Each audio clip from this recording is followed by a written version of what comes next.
Ganesh ji free कब रहते हैं? तो हमने कहा अब ये तुम्हारे ऊपर, हमको तो मालूम भी नहीं, हम तो अपॉइंटमेंट लिए भी नहीं उनसे, तो तुम्हें ज्यादा स्मरण हो। तो किन आप शंकर जी की कथा करते हो, आपको नहीं मालूम कि गणेश जी कब फ्री रहते हैं? हमने कहा गणेश जी फ्री रहने का केवल एक समय होता है, एक टाइम होता है, एक पल होता है, एक घड़ी होती है कि गणेश जी महाराज हमारे घर में आ गए। गणेश जी की सबसे पहली जो आरती हो, उस आरती के समय पर अगर धूप बत्ती जलाई जाए या गोबरी को जलाकर उसमें गूगल छोड़ी जाए और गूगल छोड़ने के बाद गणेश जी का नाम ध्रुम वर्ण कह दिया जाए, तो गणेश जी को तुम्हारे घर की पूजा स्वीकार करना पड़ती है। बस वो समय हम जानते।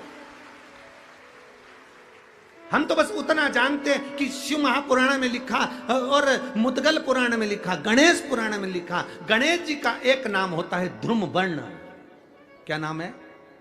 ध्रुम वर्ण गणेश जी का एक नाम होता है। जब हम धूप जलाकर और धूप लगाने के बाद में गणेश जी की सबसे पहली आरती करने के पहले अगर हम सबसे पहली आरती गणेश जी की कर रहे हो, अपने घर में स्थापना कर रहे हो, बिठा रहे हो, और तुम चाहते हो कि गणेश जी मेरे घर में आके मेरी पूजा को स्वीकार करें और जो मांगू मेरा गणेश मुझे दे 10 दिन के अंदर, तो पहला नाम लेकर पुकार लेना ध्रुम वर्ण विनायक, बैठो, बस काम हो गया। वो फ्री होकर आता है, वो बैठता है अलमस्तता में। गणेश जी की प्रियता है दुर्वा। क्या प्रियता है? दुर्वा। कितनी दुर्वा गणेश जी को समर्पित करी जाती है? मात्र 5। कितनी? आज के जमाने में लोग गट्ठा बनाकर चढ़ा दें, वो अपनी जगह पर है। 5 दुर्वा पंचम इंद्रियों को वश में करने के लिए और भगवान के 5 जो स्वरूप हैं उनको अपने भीतर उतारने के लिए 5 दुर्वा। और दुर्वा में भी 3 गांठ। जब दुर्वा समर्पित करी जाती है तो उसमें नीचे दुर्वा की डंडी पर गांठ रहती है, 3 छोटी छोटी गांठें होना चाहिए। कितनी गांठ? जो भगवान को समर्पित करी जाए। आज मालिनी को बहुत तकलीफ दे रही है, तो सफेद दुर्वा, जहां पानी वाला स्त्रोत होता है, जहां पानी भरा हुआ होता है, वहां पर दुर्वा लगी होती है, सफेद दुर्वा। जैसे हरी दुर्वा होती है ना गणेश जी को चढ़ाने वाली, ऐसी सफेद दुर्वा होती है। वो सफेद दुर्वा बालचंद्रेश महादेव को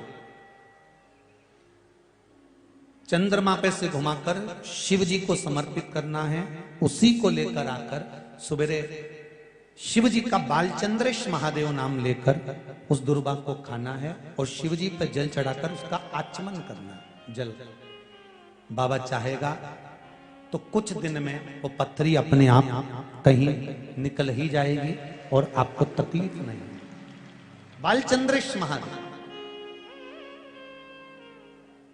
आप शिव की आराधना जो करते हैं, शंकर का जो आराधना करते हैं, शिव स्मरण करते हैं, शंकर का नाम का जाप करते हैं, शिव भक्ति में जो डूबते हैं, उसका एक सुख आनंद करने वाला महाराज। माता पार्वती जी रो रही हैं। शिव जी ने कहा तू क्यों रोती है? तेरे रोने का कारण क्या है? क्यों रो रही है? किस लिए रो रही है? प्रभु, मेरा पुत्र आज मुझे गलत दृष्टि से देख रहा है, इसलिए मुझे रोना आ रहा है। शिव जी ने कहा चिंता मत कर, इसका अंतिम समय आ गया। जब व्यक्ति अगर माता को गलत दृष्टि से देखने लगे तो उसका अंतिम समय आने में देरी नहीं लगती। शिव जी ने उसी समय पर काल भैरव को प्रकट करा और भैरव को प्रकट कर कर उसी समय पर भगवान शंकर ने उस अंधकासुर के प्राणों को हर लिया। भगवान देवाधिदेव महादेव उस स्थान पर खड़े होकर स्वयं काल भैरव को वर प्रदान कर देते हैं।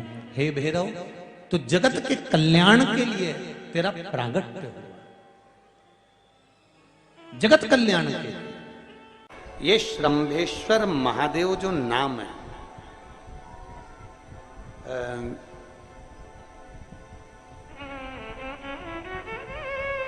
भगवान शंकर ने सारे 33 कोटि देवताओं को अपने अंदर समाहित कर कर ये रूप रखा था श्रंभ पक्षी।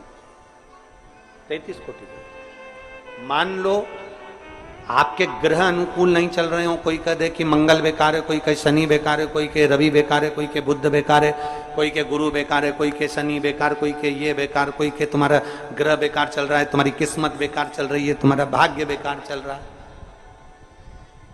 तो पहले तो जो तुमसे कह दे कि तेरा भाग्य बेकार चल रहा है, उसके चरण छू के उसको प्रणाम करके वापिस आ जाओ।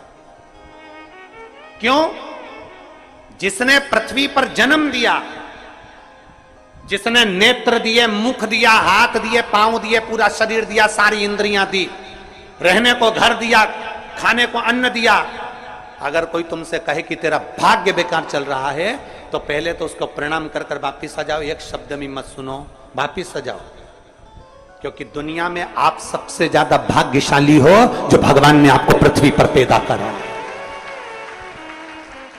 कुत्ता बना के पैदा नहीं करा, जानवर बनाकर पैदा नहीं करा, झिंगुर और कीट पतंगा बनाकर पैदा नहीं करा, सड़ते हुए कुत्ते के शरीर में इल्ली पड़ जाती है वो बनाकर पैदा नहीं करा, कीड़ा चूहा बनाकर पैदा नहीं करा। मेरे भगवान ने तुम्हें मनुष्य बनाकर पैदा करा है। जितने पृथ्वी पर मानव पैदा होते हैं ये अपने आप में भाग्यशाली होते हैं, कोई अभागा पैदा नहीं होता।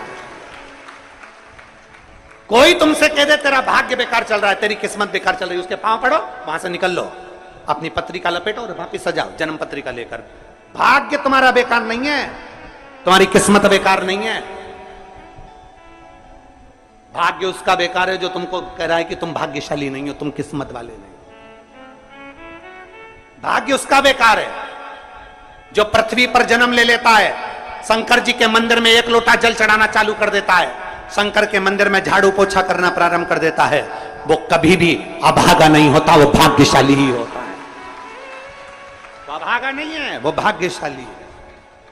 और जितने पृथ्वी पर मनुष्य जन्म है, चाहे वो छोटे से छोटा, बड़े से बड़ा, आपका हाथ पैर शरीर सब भगवान ने दिया है, आपको करोड़पति बनाकर पैदा करा है, फिर भी आप अपने आप को अगर अभागा समझते हो तो आपके ऊपर है। किस्मत वाले हो, करोड़पति बनाकर भेजा है।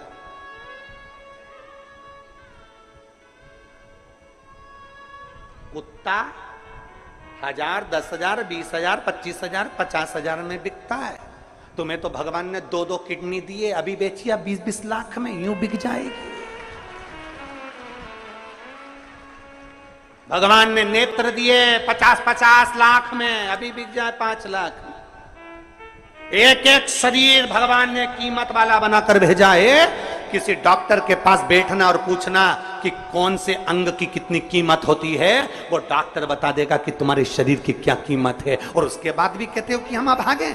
बताने वाला कह देता कि तुम भाग्यहीन हो, तुम भाग्यशाली नहीं हो, तुम किस्मत वाले नहीं हो। वहां से पत्रिका उठा और चल दो, कहते मेरे बाबा ने मुझे भाग्यशाली बनाकर भेजा है।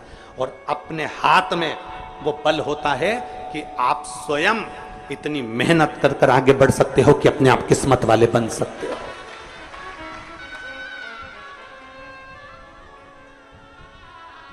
अपने आप। और हम तो बाबा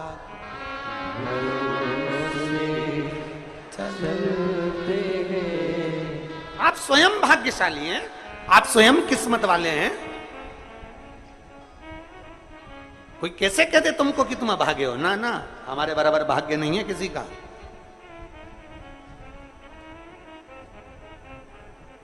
तुम्हारी ग्रह खराब है, तुम्हारे ग्रह खराब है। संभेश्वर महादेव का नाम 7 कनेर के पुष्प, कितने? 7 कनेर मालूम है? ये रोड पर जो जाते हो डिवाइडर में पीला पीला फूल लंबा, जो कि पशु पक्षी कोई नहीं खाता, जहरीला फूल माना जाता है। कनेर के 7 फूल, एक बेलपत्र। जिस समय पर कनेर का फूल बेलपत्र के साथ चढ़ाया जाएगा तो 7 कनेर के पुष्प सीधी बेलपत्र पर आपको रखना। 2-3 प्रदोष कर कर देखना। अगर कोई आपसे कहे कि आपका भाग्य ठीक नहीं चल रहा, आपकी किस्मत ठीक नहीं चल रही, आपके ग्रह ठीक नहीं चल रहा है, आप भाग्यशाली नहीं हो, पहले तो वहां से उठ जाओ। उसके बाद में देवाधिदेव महादेव के पास 7 कनेर के पुष्प एक बेलपत्र में रखकर नंदीश्वर के पास में बैठकर श्री शिवाय नमस्तुभ्यम बोलकर अशोक सुंदरी वाली जगह पर स्पर्श कराकर भगवान शंकर पर 7 फूल के साथ बेलपत्री की डंडी अशोक सुंदरी की साइड हो, ऐसा स्मरण करते हुए शिव को समर्पित कर दे। वही बेलपत्री 5 बार नमः शिवाय या पंचाक्षर मंत्र, षडाक्षर मंत्र या श्री शिवाय नमस्तुभ्यम बोलकर वही बेलपत्री 3 प्रदोष, 4 प्रदोष, 5 प्रदोष, 2 प्रदोष, जितने प्रदोष आप चढ़ा रहे हैं प्रदोष काल में, वो बेलपत्री लाकर अपने कक्ष में अपने पूजन वाले स्थान पर रखते जाओ। एक बेलपत्री एक प्रदोष पर लाओगे, अगला प्रदोष आएगा, कितना अंतर पड़ता है आपके भाग्य बदलने में, आपको खुद मालूम पड़ जाएगा कि आपकी किस्मत कैसे बदल गई। मेहनत आपको करना है, परिश्रम आपको करना है, लगन आपको लगाना है, और बेलपत्री और कनेर का पुष्प शिव को चढ़ा। तो जो चतुर्थी का पूजन करने वाली होती है, जो चतुर्थी का नियम व्रत धारण करने वाली होती है, बड़ी बड़ी चतुर्थियां करती हैं या उसका नियम धारण करती हैं, तो चतुर्थी का जो पूजन करती है वो किस चीज के लिए? केवल संतान, पुत्र, परिवार, हमारा कुटुंब, हम जिस कुल में हैं, हमारा कुल वैभव की ओर बढ़े, संपदा की ओर बढ़े और उसकी आयु बढ़े, उसकी आयु बढ़े, वैभव बढ़े।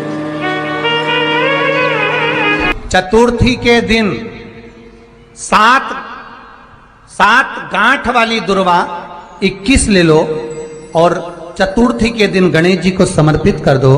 पंचमी तिथि को उस दुर्वा को उठाकर दूध में डाल दो और उस दुर्वा को दूध में डालकर उस दूध में उस दुर्वा को मल लो, और जिसके सफेद चमड़ी पड़ गई हो, चर्म रोग हो गया हो, उस दूध को उस दुर्वा के साथ, दूध नहीं भी हो तो पंचमी के दिन दुर्वा का लेपन शरीर पर कर लें। आधे घंटे तक करने पर पंचमी को प्रदोष काल में स्नान कर लें। महाराज, आपको चर्म रोग में आराम लग जाएगा, सफेद चमड़ी अपने असली रंग में आना प्रारंभ हो जाएगी। आज भी नियम है, जिसके घर में ज्यादा चूहे होते हैं ना, 5 लड्डू चतुर्थी के दिन सोबरी ऋषि के नाम लेकर घर में रख दो। जिंदगी में कभी चूहा नुकसान नहीं करेगा घर में।